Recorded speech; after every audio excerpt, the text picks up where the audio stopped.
እንኳን ለአብይ ጾም በሰላም አደረሳችሁ ይላል። ሁሌም በደንበኞቹ ተመስጋኝ የሆነው አፍሮ ሆሊላንድ አስጎብኚ አሁንም እንደተለመደው የጌታችንን የፋሲካ በዓል አብረን እናክብር ይሎታል። ሕማማትን በጎልጎታ እንደ መስገድ፣ ትንሣኤውን በቦታው እንደ ማክበር፣ ጌታችን በተጠመቀበት በዮርዳኖስ እንደ መጠመቅና የጌታን ዳናዎች ለ13 ቀናት እንደ መርገጥ ምንኛ ደስ የሚል ነገር አለን። አፍሮ ሆሊላንድ አስጎብኝና የጉዞ ወኪል እነሆ እናንተም ከበረከቱ ተካፋዮች ሁኑ፣ ወላጅ ዘመዶቻችሁንም ጋብዛችሁ ተመረቁ ይላል።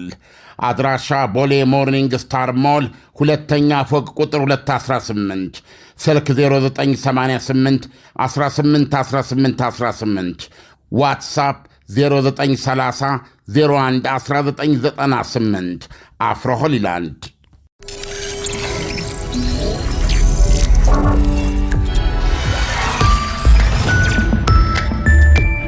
ይህ አዋዜ ነው። አዳዲስ መረጃዎች ደርሰውናል። በላይ በቀለ ነኝ። ብሪታንያም ከኢራን ወደ ኳታር የተወነጨፈ ድሮን መታመጣሏን ስታስታውቅ የእስራኤል ጦር ኃይል በቴሄራን ድብደባም አጠናክሮ መቀጠሉ ይነገራል። የብሪታንያ መከላከያ ሚኒስቴር ባወጣው መግለጫም የሀገሪቱ አየር ኃይል ወደ ኳታር የተወነጨፈ ድሮን በመጣል ለአካባቢው ሀገሮች አጋርነቱን እንዳሳየ ገልጧል። የብሪታንያ ጠቅላይ ሚኒስትር ኪር ስታርመር የሀገራቸው የጦር አውሮፕላኖች ለመከላከል ዘመቻ መካከለኛው ምስራቅ ሰማይ ላይ ይገኛሉ ብለዋል ትላንት በሰጡት መግለጫም። በሌላ በኩል በምዕራብ ኢየሩሳሌም ቀደም ሲል ኢራን በፈጸመችው ጥቃት 11 ሰዎች የገቡበት መጥፋቱ ተነግሯል። በጥቃቱ 9 ሰዎች መገደላቸውንና ከ50 የሚልቁ መቁሰላቸውን በሌላም የምሽት ዘገባ ማቅረባችን ይታወሳል። ቤት ሸሜሽ በተባለች ከተማ በተፈጸመ በዚህ ጥቃት የጠፉ ሰዎችን የመፈለግ ሥራ እየተካሄደ መሆኑ ተመልክቷል። የእስራኤል ጦር ኃይል በቴሄራን አዲስ የአየር ድብደባ መክፈቱ ሲነገር የኢራን ብሔራዊ ቴሌቪዥን ጣቢያ ከተመቱ ወይም ኢላማ ከተደረጉ ተቋማት መካከል መሆኑ ታውቋል። ቴሌቪዥን ጣቢያው ባለፈው ሰኔ በተካሄደ ተመሳሳይ የእስራኤል ድብደባ ኢላማ ተደርጎ እንደነበር ሲታወስ አሁን በምሽቱ ድብደባ መጠነኛ ጉዳት እንደደረሰበት ገልጧል። ይህ በእንዲህ እንዳለ ከአሜሪካ ሕዝብ 25 በመቶ የሚሆነው በኢራን ላይ የተፈጸመውን ጥቃት እንደሚደግፍ ሮይተርስ ያሰባሰበው የሕዝብ አስተያየት አመልክቷል። ከ4 አሜሪካውያን አንዱ አሊ ካማኒ የተገደሉበትን ጥቃት ሲደግፍ ድምፅ ከሰጡ መካከል 25 በመቶዎቹ ጥቃቱን ሲደግፉ 43 በመቶዎቹ ሳይደግፉ ቀርተዋል። 29 በመቶ ድምፅ ሰጪዎች ተአቅቦ ማድረጋቸው ታውቋል።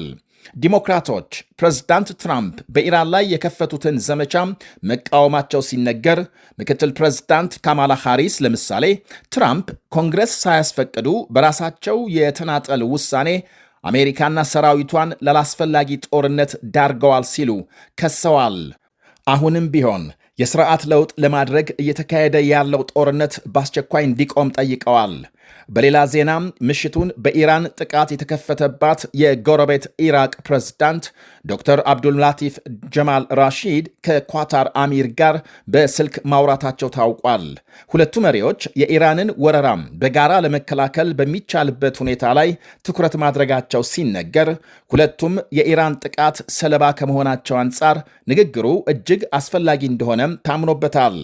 ኢራቅ የሚገኘው የአሜሪካ ወታደራዊ ጦር ሰፈር አቅራቢያም ምሽት 4 ሰዓት ገደማ ፍንዳታ መሰማቱን ዘገቦች አመልክተዋል።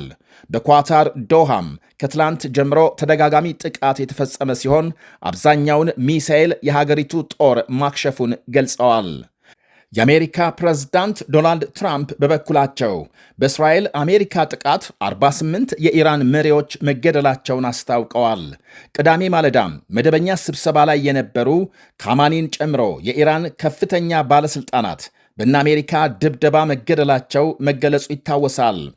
ከካማኒ ሌላም የተገደሉ ባለሥልጣናት ምን ያህል እንደሆኑ ከግምት ባለፈ በትክክል ሳይታወቅ ቆይቷል። ትራምፕ ምሽቱን በመገናኛ ብዙሃናቸው ባሰራጩት መልእክት 48 ባለሥልጣናት መገደላቸውን አረጋግጠዋል። የካማኒን መገደል ለመጀመሪያ ጊዜ ይፋ ያደረጉት ትራምፕ መሆናቸው ይታወቃል። መሪዎቹ በአንድ አዳራሽ የመገኘታቸውን መረጃም ለእስራኤል ጦር ያስተላለፈው የአሜሪካ ስለላ ድርጅት ሲአይኤ መሆኑን ኒውዮርክ ታይምስ ዘግቧል። የእስራኤል ጦር መረጃ ባገኘ በሰከንዶች ልዩነት ፈጥኖ በመንቀሳቀስ እርምጃ መውሰዱን ዘገባው አመልክቷል።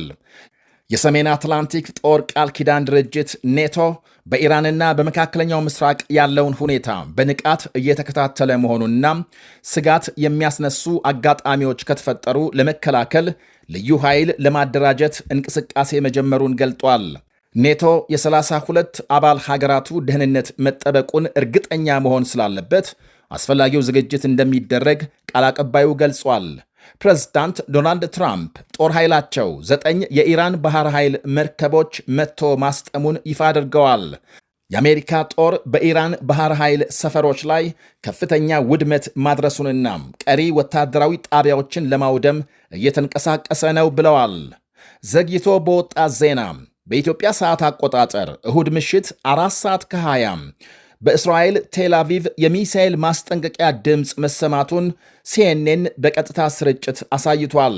የእስራኤል ጦር 100,000 ተጠባባቂ ሰራዊት መጥራቱ ሲነገር አሁን የተጀመረው ሰፊ ወታደራዊ ዘመቻም በቅርብ እንደማይጠናቀቅ ማሳያ ነው ብለዋል ታዛቢዎች።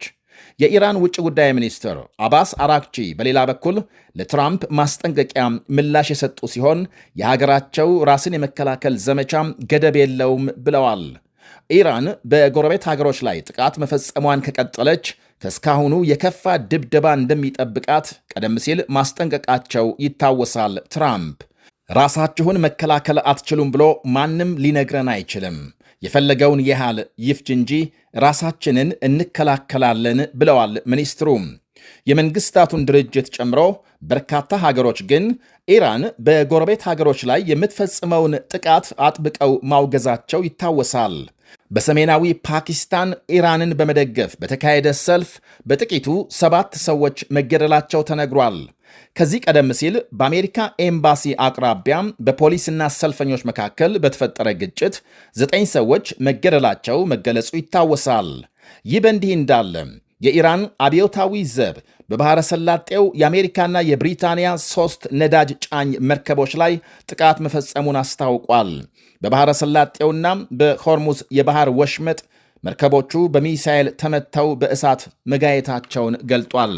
የአሜሪካ ውጭ ጉዳይ መስሪያ ቤት ደግሞ ኳታር የሚገኙ ዲፕሎማቶች በአስቸኳይ እንዲወጡ አዟል። ወሳኝ ከሆኑ ሰራተኞች በስተቀር ቀሪዎች በፍጥነት እንዲወጡ አሳስቧል።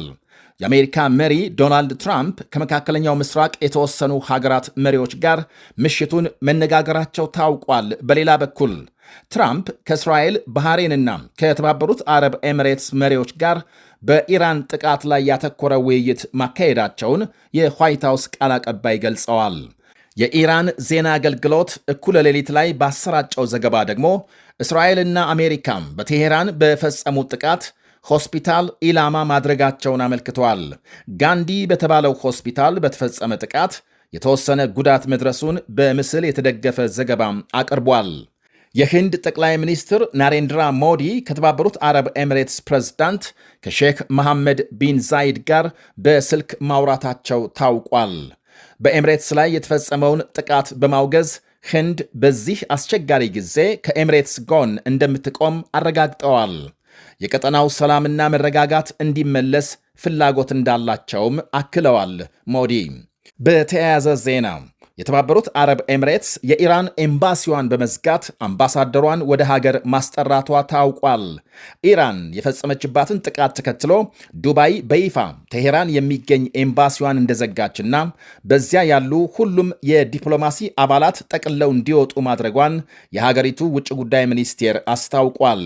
የቱርክ ፕሬዝዳንት ራሲብ ጣይብ ኤርዶዋን በኢራን መሪ ሞት የተሰማቸውን ሐዘን በመግለጽ የእነ አሜሪካ ጥቃት የኢራንን ሉዓላዊነት የሚጥስ ተግባር ነው ብለዋል። ማምሻውን ባስተላለፉት መልእክት ይህ አዋዜ ነው። እንኳን ለአብይ ጾም በሰላም አደረሳችሁ ይላል ሁሌም በደንበኞቹ ተመስጋኝ የሆነው አፍሮ ሆሊላንድ አስጎብኚ። አሁንም እንደተለመደው የጌታችንን የፋሲካ በዓል አብረን እናክብር ይሎታል። ሕማማትን በጎልጎታ እንደ መስገድ፣ ትንሣኤውን በቦታው እንደ ማክበር፣ ጌታችን በተጠመቀበት በዮርዳኖስ እንደ መጠመቅና የጌታን ዳናዎች ለ13 ቀናት እንደ መርገጥ ምንኛ ደስ የሚል ነገር አለን። አፍሮ ሆሊላንድ አስጎብኝና የጉዞ ወኪል እነሆ እናንተም ከበረከቱ ተካፋዮች ሁኑ፣ ወላጅ ዘመዶቻችሁንም ጋብዛችሁ ተመረቁ ይላል። አድራሻ ቦሌ ሞርኒንግ ስታር ሞል ሁለተኛ ፎቅ ቁጥር 218፣ ስልክ 0988 181818፣ ዋትሳፕ 0930 01 1998። አፍሮ ሆሊላንድ ምርትና አገልግሎቷን በአዋዜ ላይ ያስተዋውቁ።